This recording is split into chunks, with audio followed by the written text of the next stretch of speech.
Good morning বন্ধুরা, সবাইকে সুপ্রভাত। সবাইকে সাফল্যের দিশা ইউটিউব চ্যানেলে স্বাগতম। আজকের 19শে এপ্রিলের কারেন্ট অ্যাফেয়ার্স নিয়ে আলোচনা করব। তোমরা প্রথম থেকে শেষ পর্যন্ত ক্লাসটা করো এবং ক্লাসটা ভালো লাগলে অবশ্যই লাইক করে দিও এবং চ্যানেলটিকে সাবস্ক্রাইব করে নিও। তাহলে শুরু করা যাক আজকের ক্লাস। আজকের ক্লাসের ফার্স্ট কারেন্ট অ্যাফেয়ার্স হলো ইআইইউ রিপোর্ট অনুযায়ী ব্যবসা করার ক্ষেত্রে বিশ্বের সেরা জায়গা তকমা পেল কোন দেশ? এর উত্তর হবে সিঙ্গাপুর। এই সিঙ্গাপুর ইআইইউ এর রিপোর্ট অনুযায়ী ব্যবসা করার ক্ষেত্রে বিশ্বের সেরা জায়গা তকমা পেয়েছে। এই সম্পর্কে জেনে নেব। সিঙ্গাপুর টানা 15 বছর ধরে বিশ্বের সেরা ব্যবসায়িক পরিবেশ হিসাবে তার অবস্থান ধরে রেখেছে। এই ইআইইউ এর রিপোর্ট ইকোনমিক্স ইন্টেলিজেন্স ইউনিট ব্যবসা পরিবেশ র্যাঙ্কিং সিঙ্গাপুর আনুষ্ঠানিকভাবে সিঙ্গাপুর প্রজাতন্ত্র সামুদ্রিক দক্ষিণ পূর্ব এশিয়ার একটি দ্বীপ এবং শহর রাষ্ট্র। এই সিঙ্গাপুরের স্ট্র্যাটেজিক আকারে আমরা জেনে নেব সিঙ্গাপুরের রাজধানী সিঙ্গাপুর। নেক্সট, শক্তি সঙ্গীত ও নৃত্য উৎসব কে আয়োজন করবে? উত্তর হবে সঙ্গীত নাটক একাডেমি। সঙ্গীত নাটক একাডেমি শক্তি সঙ্গীত এবং নৃত্য উৎসব আয়োজন করবে। এই সম্পর্কে জেনে নেব। সঙ্গীত নাটক একাডেমি 9 থেকে 17 এপ্রিল সারা দেশে 7টি বিভিন্ন শক্তিপীঠে শক্তি সঙ্গীত ও নৃত্য উৎসব আয়োজন করবে। গুয়াহাটির কামাখ্যা মন্দির থেকে শুরু হচ্ছে এই শক্তি উৎসব। এই সঙ্গীত নাটক একাডেমি হল national academy of performing arts and Bharat সরকারের সংস্কৃতি মন্ত্রকের একটি সাহিত্য শাসিত সংস্থা। এই সঙ্গীত নাটক একাডেমি অর্থাৎ এসএনএ এর প্রথম সভাপতি ছিলেন ডক্টর পি.ভি. রাজামানার এবং বর্তমান সভাপতি রয়েছেন ডক্টর সন্ধ্যা পুরেচা। নেক্সট, কোন মিশনের জন্য ইসরো দলকে মর্যাদাপূর্ণ জন লে জ্যাক সুইগার্ট জিআর পুরস্কার প্রদান করা হয়েছিল? উত্তর হবে চন্দ্রযান 3 মিশনের জন্য ইসরো দলকে মর্যাদাপূর্ণ জন লে জ্যাক সুইগার্ট জিআর পুরস্কার প্রদান করা হয়েছিল। এই সম্পর্কে জেনে নেব। ভারতের চন্দ্রযান 3 মিশন দল সম্প্রতি মর্যাদাপূর্ণ মহাকাশ পণ্ডিত জন এল জ্যাক সুইগার্ট জুনিয়র পুরস্কার 2024-এর জন্য জন এল জ্যাক সুইগার্ট জুনিয়র পুরস্কারে ভূষিত হয়েছে। এই জন এল এর সম্মানে নাসা এই পুরস্কারের নামকরণ করেছে এবং এটি জ্যাক সুইগার্ট জুনিয়রের নামে নামকরণ করা হয়েছে, যিনি অ্যাপোলো 13 মিশনে ছিলেন। নেক্সট, টিসিএস ওয়ার্ল্ড 10কে বেঙ্গালুরু 2024 এর ইন্টারন্যাশনাল ইভেন্টে অ্যাম্বাসেডর হিসেবে নিযুক্ত হলেন কে? উত্তর হবে শর্ট পুটার ভ্যালারি অ্যাডমাস। এই শর্ট পুটার ভ্যালারি অ্যাডমাস টিসিএস ওয়ার্ল্ড 10কে বেঙ্গালুরু 2024 এর ইন্টারন্যাশনাল ইভেন্টে অ্যাম্বাসেডর হিসেবে নিযুক্ত হয়েছেন। এই সম্পর্কে জেনে নেব। আইকনিক শর্ট পুটার এবং দুইবারের অলিম্পিক পদক বিজয়ী Valerie Adams Tata Consultancy Services World 10কে বেঙ্গালুরু এর 16তম সংস্করণের জন্য আন্তর্জাতিক ইভেন্টে অ্যাম্বাসেডর মনোনীত হয়েছেন। এই ভ্যালেরি অ্যাডামস 2 স্বর্ণপদক 2008 সালে একটা স্বর্ণপদক পেয়েছিলেন, 2012 সালে একটা স্বর্ণপদক পেয়েছিলেন, অর্থাৎ তিনি 2টি স্বর্ণপদক বিজয়ী, এবং একটি রৌপ্য পদক তিনি 2016 সালে পেয়েছিলেন এবং একটি ব্রোঞ্জ পদক যেটা 2020 সালে পেয়েছিলেন।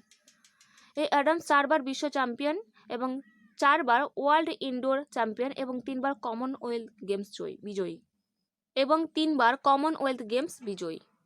নেক্সট, ভয়েস ইঞ্জিন নামে ভয়েস ক্লোনিং টুল লঞ্চ করলো কোন কোম্পানি? উত্তর হবে ওপেন আই। এই ওপেন আই ভয়েস ইঞ্জিন নামে ভয়েস ক্লোনিং টুল লঞ্চ করেছে। এই সম্পর্কে জেনে নেব। সম্প্রতি ওপেন আই ভয়েস ইঞ্জিন নামে একটি নতুন এআই মডেল চালু করেছে। এই মডেলটি একটি সংক্ষিপ্ত অডিও নমুনা ব্যবহার করে যে কোনো ভাষায় যে কোনো ভয়েসে প্রতিলিপি তৈরি করতে পারে, যা ব্যবহারকারীদের মূল নমুনার মতো একই ভয়েস এবং একই কথা বলার পদ্ধতি অডিও সামগ্রী তৈরিও করতে দেয়। নেক্সট, টি-20 ক্রিকেটে 7,000 বা তার বেশি রান করা অষ্টম ভারতীয় কে হয়েছেন? উত্তর হবে সূর্যকুমার যাদব। এই সূর্যকুমার যাদব টি-20 ক্রিকেটে 7,000 বা তার বেশি রান করা অষ্টম ভারতীয় হয়েছেন। এই সম্পর্কে জেনে নেব। মুম্বাইতে একটি খেলা আইপিএলে 2024 ম্যাচে ভারতের ব্যাটসম্যান সূর্যকুমার যাদব অষ্টম ভারতীয় খেলোয়াড় যিনি টি-20 ক্রিকেটে 7,000 বা তার বেশি রান করেছেন। এর সঙ্গে বিরাট কোহলি রোহিত শর্মার মতো খেলোয়াড়দের নিয়ে তিনি একটি বিশেষ ক্লাবে যোগ দিয়েছেন। এই বিরাট কোহলি 12,313টি টি-20 ক্রিকেটে সর্বোচ্চ রান সংগ্রহ করেন। নেক্সট, আমেরিকান সার্জিক্যাল অ্যাসোসিয়েশন এর তরফ থেকে ফেলোশিপ পেলেন কে? উত্তর হবে ডক্টর রঘুরাম। এই doctor Raghuram American surgical association এর তরফ থেকে ফেলোশিপ পুরস্কার পেয়েছেন। এই সম্পর্কে জেনে নেব। আমেরিকান সার্জিক্যাল অ্যাসোসিয়েশন ওয়াশিংটন ডিসিতে 1 এপ্রিল 2024-এ ডক্টর রঘুরামকে একটি সম্মানসূচক ফেলোশিপ দিয়ে সম্মানিত করেছে। ডক্টর রঘুরাম দক্ষিণ এশিয়ার তৃতীয় সার্জন যিনি আমেরিকার প্রাচীনতম এবং সবচেয়ে মর্যাদাপূর্ণ অস্ত্রোপচার সংস্থা আমেরিকান সার্জিক্যাল অ্যাসোসিয়েশনের এর অনারারি ফেলোশিপ পেয়েছেন। ডক্টর রঘুরাম পিলারেসিটি হায়দ্রাবাদে KIMS এর উষা লক্ষ্মী সেন্টার ফর ব্রেস্ট ডিজিজের প্রতিষ্ঠাতা পরিচালক।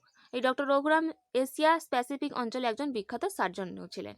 নেক্সট, US ভারত ট্যাক্স ফোরামে প্রধান নিযুক্ত হয়েছেন কে? উত্তর হবে তরুণ বাজাজ। এই তরুণ বাজাজ US ভারত ট্যাক্স ফোরামে প্রধান নিযুক্ত হয়েছেন। এই সম্পর্কে জেনে নেব। US India strategic and partnership forum এই প্রাক্তন রাজস্ব সচিব এবং অর্থনৈতিক বিষয়ে প্রাক্তন সচিব তরুণ বাজাজকে মার্কিন ভারত ট্যাক্স ফোরামের প্রধান হিসেবে নিযুক্ত করেছে। ইনি 1988 ব্যাচে হরিয়ানা ক্যাডারে IAS অফিসার। তরুণ বাজাজ রাজস্ব সচিব হিসাবে কাজ করছেন। US ভারত ট্যাক্স ফোরাম আনুষ্ঠানিকভাবে 25শে ফেব্রুয়ারি 2020 সালে প্রতিষ্ঠা হয়েছিল বা চালু হয়েছিল। Next, 9th NEZ international film ফেস্টিভ্যালে গোল্ডেন ডিরেক্টর অ্যাওয়ার্ড পেলেন কে? উত্তর হবে গৌতম ঘোষ। এই Gautam Ghosh 9th NEZ international film ফেস্টিভ্যালে গোল্ডেন ডিরেক্টর অ্যাওয়ার্ড পেয়েছেন। এই সম্পর্কে জেনে নেব। এই 9th NEZ আন্তর্জাতিক চলচ্চিত্র উৎসবের সমাপনী অনুষ্ঠান অনুষ্ঠিত হয়েছিল কলকাতায় এবং গোল্ডেন ডিরেক্টরের অ্যাওয়ার্ড পেয়েছেন পরিচালক গৌতম ঘোষ। নেক্সট, ভারতীয় নৌবাহিনীর জন্য ফ্লিট সাপোর্ট জাহাজের প্রথম ইস্পাত কাটার অনুষ্ঠান কোথায় অনুষ্ঠিত হয়েছিল? উত্তর হবে বিশাখাপত্তনমে। এই বিশাখাপত্তনমে ভারতীয় নৌবাহিনীদের জন্য ফ্লিট সাপোর্ট জাহাজের প্রথম ইস্পাত কাটার অনুষ্ঠান অনুষ্ঠিত হয়েছিল। এই সম্পর্কে জেনে নেব। প্রতিরক্ষা সচিব গিরিধর আরমনে সম্প্রতি বিশাখাপত্তনমে হিন্দুস্তান শিপওয়ার্ড লিমিটেডে ভারতীয় নৌবাহিনীর জন্য ফ্লিট সাপোর্ট শিপ এর প্রথম ইস্পাত কাটার সভাপতিত্ব করেন। তিনি ইয়ার্ডের সক্ষমতা এবং দক্ষতা বাড়াতে স্লিপওয়ে এবং মূল অবকাঠামো আধুনিকরণের ভিত্তিপ্রস্তর স্থাপন করেন। এই ছিল আজকের দিনে গুরুত্বপূর্ণ কারেন্ট অ্যাফেয়ার্স। এইরকম গুরুত্বপূর্ণ কারেন্ট অ্যাফেয়ার্স পেতে অবশ্যই সাফল্যের দিশা ইউটিউব চ্যানেলটিকে সাবস্ক্রাইব করে নিও এবং বন্ধুদের মধ্যেও শেয়ার করে দিও। তাহলে আশা করি আপকামিং কম্পিটিটিভ এক্সামগুলোতে কারেন্ট অ্যাফেয়ার্স নিয়ে আর কোনো সমস্যা থাকবে না। তাহলে আজকের ক্লাসটা এই পর্যন্ত।